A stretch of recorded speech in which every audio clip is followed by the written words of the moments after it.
di sana ada PDIP, ada Partai Nasdem, dan Partai Kebangkitan Bangsa yang tadi dideklarasikan jumlahnya ada sekitar 34,71%. Dan kalau Golkar juga bergabung, maka jumlahnya ini akan menjadi luar biasa ya, 49,46. Namun ini juga masih belum bisa dikatakan pasti. Kemudian poros Prabowo yang didukung oleh Gerindra, di sana ada Partai Gerindra, ada juga Partai Amanat Nasional yang telah resmi mendeklarasikan dukungannya. Demikian juga ada P3, jumlahnya sekitar 25,93, dan di sini sebetulnya ada yang masih agak ragu-ragu, ada PKS sebetulnya ya.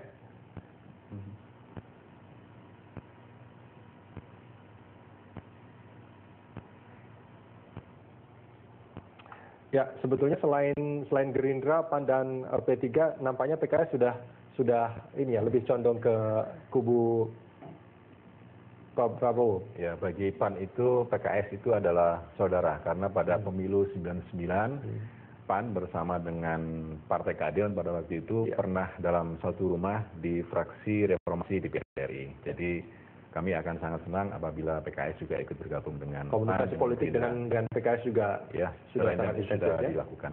Oke, kalau misalkan itu bergabung maka angkanya menjadi luar biasa juga, ini sekitar 32,72. Ini Mas Sirajudin, kalau melihat ini kita bicara persentase angka lah, ini apakah ini sudah bisa dikatakan bahwa pemenang dari Pilpres itu sudah terlihat?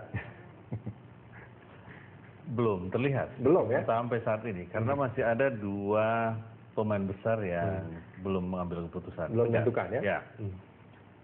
Seandainya Golkar resmi dan didukung oleh Rapimnas yang akan datang untuk bergabung dengan PDIP, kemungkinan menangnya menjadi lebih besar karena perhitungan kursi di parlemen saja misalnya itu sudah lebih dari 50%. Itu total sudah 282 kursi parlemennya saja. Kalau lihat dari popular vote-nya juga cukup signifikan, itu di atas 50% juga. Nah, tetapi lagi-lagi saya kira ini di tikungan akhir ini Golkar punya kartu permainan yang harus diwaspadai juga. Artinya kalau diwaspadai ini sangat menentukan juga sebetulnya?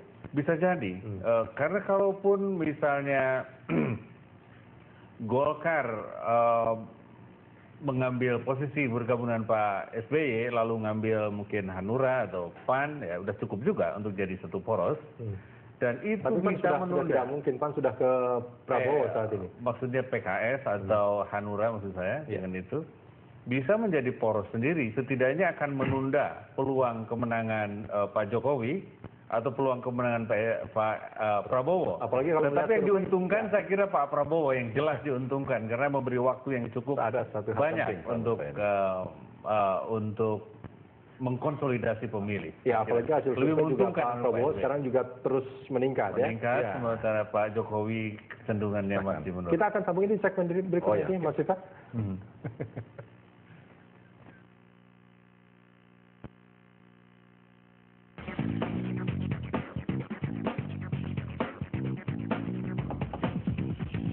Fitur lengkap, performa, speed and power, custom hingga body conversion, dunia ekstrim 4x4, tren lifestyle berita terkini. Jangan lewatkan Auto Lifestyle Motor Show hanya di Berita 1.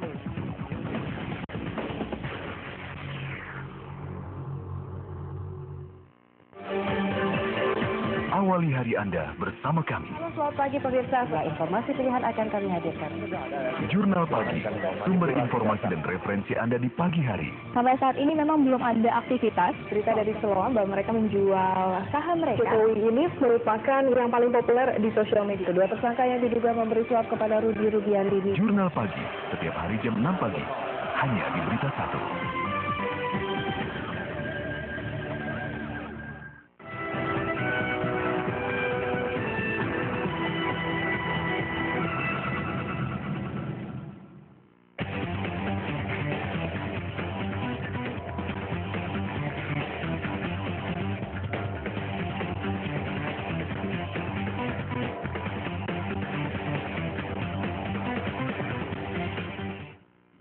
Ya, dialog kita lanjutkan kembali masih bersama Sirajuddin Abbas, Viva Yoga Mauladi, dan juga Eva Kusuma Sundari melalui sambungan telepon. Mbak Eva, ini kalau kita melihat peta koalisi Capres ini kan tadi Anda mengatakan bahwa sudah tidak absolut lagi yang namanya koalisi ramping ini. Siapapun boleh bergabung asalkan mereka tinggal menyodorkan partainya, begitu ya Mbak Eva ya? Iya, betul.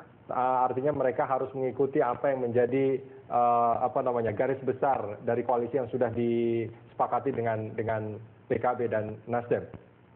Betul. Soalnya kalau pendatang baru pada saat enduring time itu kan ya berat ya kalau kemudian terms of condition-nya mau mengobrak-ngabrik sementara, bukan mengobrak-ngabrik lah, untuk merubah sementara sudah disepakati sejak awal dengan 3 partai yang berikutnya.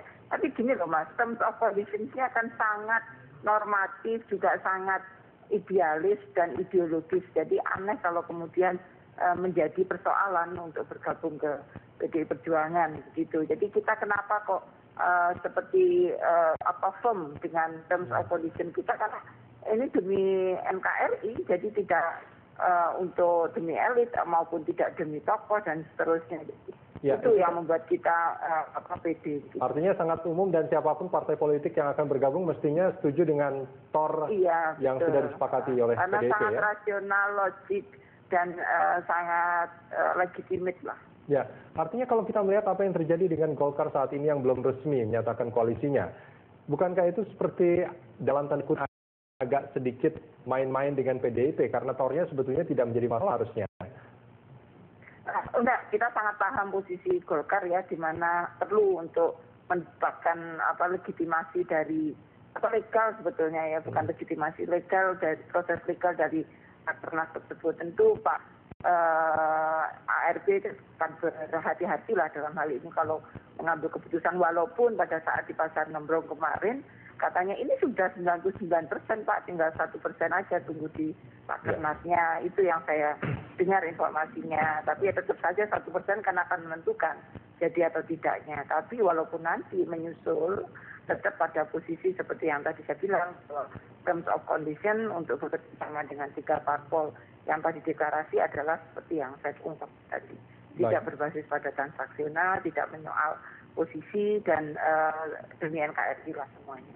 Baik, ya, Mas Viva, ini kalau kita bicara soal Golkar ini memang agak menarik ya. Ada 2 partai, Demokrat belum menentukan arah, tapi Golkar ini kemarin-kemarin kan sebetulnya hampir pasti akan kemana gitu. Ini apa sih sebetulnya yang membuat Golkar pada akhirnya menjauh dengan Gerindra?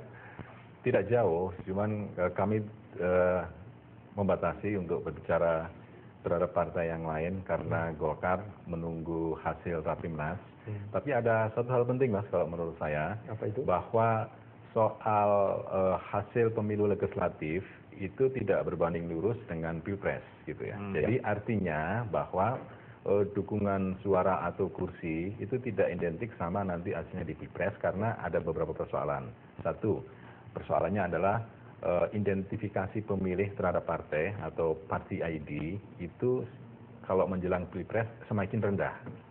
Yang ada itu adalah basis ideologis dari masing-masing partai, tapi itu masing-masing partai relatif sedikit, sehingga yang terjadi adalah yang dulu pada waktu pemilu legislatif memilih partai politik tertentu, meskipun nanti ada instruksi dari partai pada saat Pilpres, itu juga belum tentu akan mengikuti, karena party ID-nya menjadi rendah. Terus kemudian yang kedua, terhadap basis konstituen masing-masing partai politik itu juga sangat menentukan terhadap kemenangan dari Pilpres ini. Jadi artinya masih banyak waktu kalau menurut saya dan masih banyak kondisi yang sangat dinamis yang bisa mempengaruhi terhadap kompetisi ini kalau tidak menyebut pertarungan. Ya, gitu. Oke. Kita punya grafik di sini kita tampilkan.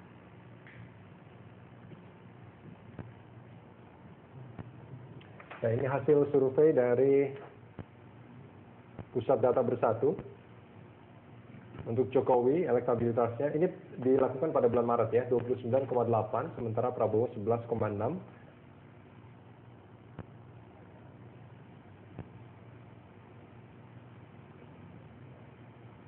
Kemudian pada bulan April yang dilakukan oleh Indikator Politik Indonesia, Jokowi 39,7 dan Prabowo 23,8, sekitar 15% ya perbedaannya. Sementara kalau survei yang dilakukan dengan pasangan, yang dilakukan oleh Pusat Data Bersatu pada periode April, Jokowi JK seandainya pada akhirnya nanti JK 28,4, sementara Prabowo Hatta 17,7.